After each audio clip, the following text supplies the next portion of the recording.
Bonjour, bienvenue à toi aujourd'hui en cette grande fête de deux grands apôtres, Saint-Pierre et Saint-Paul. As-tu déjà vu un diamant à l'état brut, une pierre noire? C'est pas un diamant qu'on voit, c'est le bijoutier qui coûte des milliers, des millions parfois, avec des carats et des carats. C'est un diamant, et tu le vois à l'écran, un diamant à l'état brut. Je me souviens un jour d'une dame qui me parlait de son petit garçon qui était tellement espiègle. On était à une rencontre et le petit bonhomme était là. Il était vraiment, pour dire le moins, très espiègle. Puis la dame a dit, c'est mon trésor, la maman. J'ai dit, c'est un trésor encore à l'état brut, hein? À l'état brut. C'est ça, Pierre et Paul. Pierre, qu'on retrouve dans l'évangile d'aujourd'hui, c'est un diamant à l'état brut.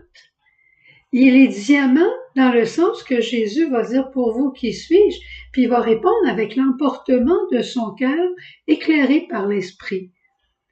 Mais il est encore brut, parce que tout de suite après, Jésus va lui parler de sa mort et lui va dire ça se passera pas comme ça. Il y a quelque chose de saint en lui qui veut surgir, mais il y a quelque chose du vieil homme qui doit être purifié. C'était pareil pour Saint Paul. Saint Paul, c'était le persécuteur de l'Église, un zélé persécuteur. Alors quand il s'est converti, eh bien, il est devenu un zélé pour le Christ. Mais des fois, il était un peu trop zélé. Ça lui a amené des problèmes. Et les gens ont voulu le lapider. Il y en a qui l'ont lapidé.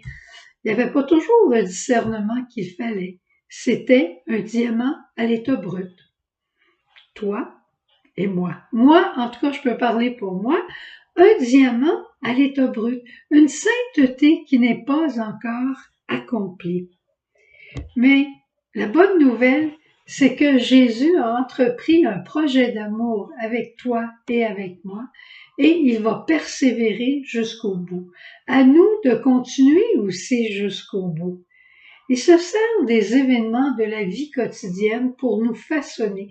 C'est comme le levain dans la pâte. Tu sais, le levain, sans qu'on s'en rende compte, il travaille la pâte, il la fait lever et il fera le bon pain. Le bon Dieu est au fond de nous et il nous façonne. Chaque Eucharistie, quand on la reçoit avec foi, chaque Eucharistie nous façonne. On n'a pas besoin de faire des grandes prières, sauf de rendre grâce au Seigneur pour l'œuvre de miracles et de merveilles qu'il accomplit en nous. Je vais te raconter une histoire personnelle, c'est jamais compromettant pour personne, mais moi, quand je pars en voyage du point A au point B, je voudrais être arrivé à B avant de partir presque. Puis on roule, puis on n'arrête pas pour rien. On n'est pas en voyage, on est simplement sur un espace à réaliser. Alors, pas plus tard que hier, je partais de Montréal et je m'en venais vers Bécomo. J'étais avec deux autres sœurs qui sont beaucoup moins pressées que moi dans ce sens-là. Alors, moi, j'ai conduit un bout assez rapidement pour me rendre à Québec. L'autre a conduit un peu plus lentement et on est arrivé en retard pour la messe à Québec. Bon, je me suis dit, si j'avais conduit, puis si j'avais été plus vite encore, on serait arrivé à l'heure. Mais elle va plus lentement. Elle va selon toutes les règles d'or. Alors, j'ai dit, bon, rendu là, j'ai dit, Seigneur, je t'abandonne le tout. Alors, on s'en va à la basilique Sainte-Anne-de-Beaupré. Une petite sœur dit, moi, j'aimerais mieux continuer parce que je suis fatiguée. L'autre, elle dit, moi, j'aimerais mieux arrêter. Bon, Suzanne, vas-y, qu'est-ce qu'on fait? J'ai écouté qu'est-ce que le bon Dieu voulait. Personnellement, j'aurais voulu continuer. Mais il me semblait que le bon Dieu voulait qu'on arrête. Eh bien, on est arrêté. On est arrêté, puis après la messe, imagine-toi que j'ai rencontré un couple des États-Unis qui avait l'air à se poser des questions. Je suis allée pour les aider, et ce couple est un couple qui vient du village natal de ma mère biologique. Un tout petit village au Massachusetts, un tout petit village. Quand ils m'ont dit, on vient d'Agawam, j'ai dit, quoi? Eh bien là, on s'est parlé, puis après, on est sortis, on est allé prendre notre lunch dehors, ils sont venus prendre leur repas avec nous autres et on a encore une fois échangé. Alors, toujours, on devenait de plus en plus en retard. On a continué notre route, les petites sœurs regardaient les animaux sur le bord de la route, une dinde sauvage, bon, on a tout vu ce qu'ils pouvaient voir et c'était magnifique. Et voilà que le temps avançait, j'ai dit, c'est sûr qu'on va arriver trop tard pour le souper. Alors, il nous restait un peu de lunch. Alors, on s'est dit, on va manger ce qui nous reste dans notre lunch. Puis, il y avait une petite cabane à patates frites. On a dit, on va s'arrêter, puis on va prendre une frite avec des bouts de sandwich puis de légumes qui nous restent. On est allé là. Quelqu'un nous connaissait, puis nous a offert gratuitement le sac de patates frites qu'on avait acheté.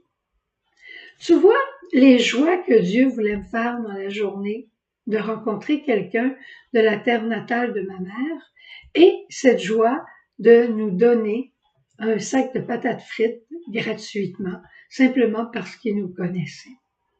Le bon Dieu avait des joies en réserve pour nous autres. Mais si j'avais décidé de passer droit à Saint-Anne-de-Beaupré, je manquais cette joie qu'il avait préparée pour moi. Si on arrivait directement, sans passer par la cabane à patates frites, on manquait cette joie aussi. Le Seigneur a beaucoup de joie pour nous sur notre route. Alors moi, j'ai compris dans cet événement de la vie ordinaire que Dieu était en train de façonner ma patience et de me permettre de vivre plus calmement pour voir tout ce qu'il me réserve. Et en terminant, je te lis un très beau passage pour toi aussi te donner à croire que Dieu n'a pas fini l'œuvre de ta sainteté. L'auteur, qui est Philippe Ferlet, dit « Ce qui assure notre vie, malgré sa fragilité et même son péché, c'est que la parole du Père dit à chacun de nous en vérité, « Tu es mon fils, tu as du prix à mes yeux », cette parole, elle est fondamentalement vraie. Dieu a dit « Ton nom est gravé dans la paume de ma main ». Alors, quand Dieu s'engage à ce point-là avec quelqu'un, quand il inclut la créature dans la parole d'amour qu'il a dite à son Fils, rien ne peut plus être incertain ou menacé. L'espérance chrétienne ne peut pas être une utopie.